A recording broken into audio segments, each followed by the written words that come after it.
জানো, তোমাকে অনেক মিস করি। তোমার সাথে একদিন কথা না বললে দম বন্ধ হয়ে আসে। কেন এত মিস করি আমি নিজেও জানি না। হয়তো তোমাকে অনেক বেশি ভালোবাসি, তার জন্য এমনটা হয়। তোমাকে অফলাইনে দেখলে মনে হয় আমার কি যেন একটা নাই, যেন আমার মাঝে আমি থাকি না। নিজেকে এত অসহায় লাগে, সেটা আমি বলে বোঝাতে পারবো না। আসলে ভালোবাসা জিনিসটা এমনই, কাছে হলে হয়তো একটু রাগ অবধি অভিমান অনেক কিছুই থাকে, আর দূরে গেলে ভালোবাসাটা এত বেড়ে যায় কি বলবো। আসলে সবার ক্ষেত্রে এমনটা হয়ে থাকে। ভালোবাসা এমন একটা জিনিস যা নিজের মধ্যে দুমড়ে মুচড়ে নিজেকে শেষ করে দিবে। জানি না কি পেয়েছি তোমার মাঝে, তারপরও কেন তোমাকে এত ভালোবাসি নিজেও জানি না। হয়তো তোমার মাঝে অনেক গুণ আছে, তার জন্যই তোমাকে এতটাই ভালোবাসি। তবে এতটুকুই বলবো, তুমি ছাড়া আমি বড় অসহায়, আমি বড় একা। তুমি ছাড়া অনেক কেউ আছে, তারপরও কেন তোমাকে এত আপন মনে হয় আমি নিজেও জানি না। হয়তো তুমি আমার জীবনসঙ্গী, তার জন্য তোমাকে এতটাই ভালোবাসি।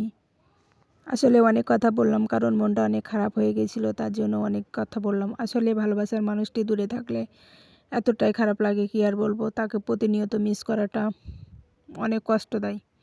তারপরে এই জায়গাটা আসলে ভালোবাসার মানুষটাকে অনেক বেশি মিস করি, কারণ তার সাথে এখানে অনেক কিছু জড়িয়ে আছে, অনেক কিছু স্মৃতি আছে।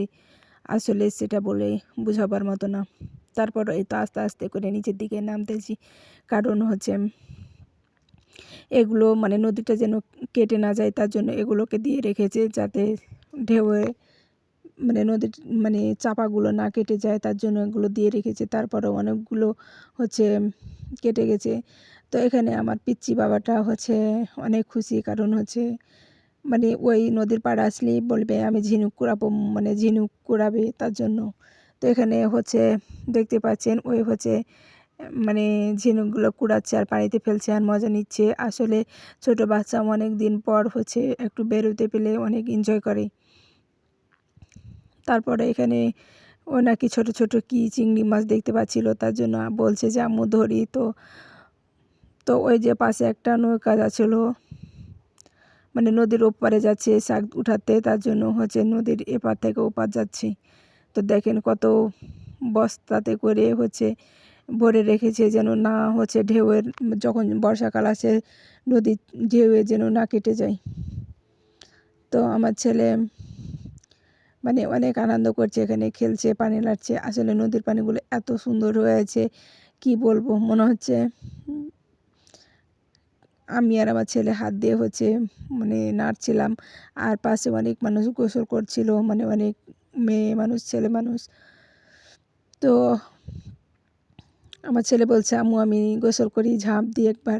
তা আমি বলছি না বাবা, আসলে আমরা হচ্ছে নদীতে কোনো দিন তেমন একটা গোসল করা হয়নি, তারপরেও হচ্ছে অনেক ভয় লাগে। তারপরও আমি আমার ছেলেটাকে এখানে কি যেন দেখাচ্ছিলাম, কি যেন সেটা মনে নাই, জানি না, পরে হচ্ছে ভয়েস দিচ্ছি। তো ছোট ছোট অনেকগুলো ঝিনুক পড়ে আছে, তো সেগুলোই কুড়াতে ব্যস্ত আছে।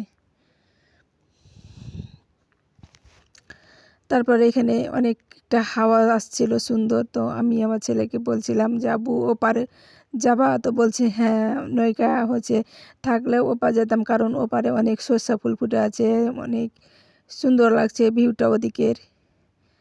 তারপরেও হচ্ছে এর আগে গেছিলাম তখন নৌকা ছিল, আর আজকে তেমন একটা নৌকা বাঁধা নাই, কারণ হচ্ছে যেহেতু পানি কম আছে নৌকা নাই। আর জেলেরাও হচ্ছে এখনও মাছও তেমন একটা নাই নাকি, তার জন্য হচ্ছে জেলেরাও হচ্ছে নৌকা উপরে বেঁধে রেখে দিয়েছে।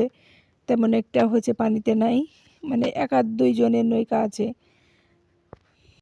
তারপরও আমি নিচ থেকে ওপরে যাচ্ছিলাম, এতটা হচ্ছে কষ্ট কি বলবো, ওপরে উঠতে উঠতে আমি টায়ার্ড হয়ে গেছিলাম। তারপর এখানে হচ্ছে বসে পড়েছিলাম এক সময়। আসলে অনেকটাই হচ্ছে নিচুতে হচ্ছে নামতে হয়, তো নদী থেকে আমি অনেক টায়ার্ড হয়ে গেছিলাম। তো আমার ছেলে বলছে আম্মু তুমি বসে যাও, তো আমি একটু বসে গেছিলাম, তারপর আবার হাঁটতে লেগেছিলাম। তো এখন যেহেতু দাওয়াত খেতে এসেছি, চলে যাব বাসা। হচ্ছে দুপুরের খাওয়া দাওয়া করে এসেছিলাম আমরা, তারপর হচ্ছে বাসা চলে যাব। আমার ছেলে প্রাইভেট আছে, তারপর আমি যে প্রাইভেট ধরবো। তো আজকে ভিডিওটি এ পর্যন্ত। সবাই ভালো থাকবেন, সুস্থ থাকবেন, দেখা হবে নেক্সট ভিডিওতে। আল্লাহ হাফেজ।